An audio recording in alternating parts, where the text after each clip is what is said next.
फसाइल मन चैत के महीना में, ऊपर से नीचे भीजल रहता पसीना में। रहेला फसाइल मन चैत के महीना में, ऊपर से नीचे भीजल रहता पसीना में।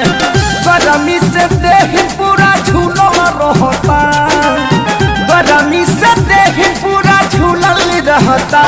सूती बस के सवेरे साड़ी खुलल रहता।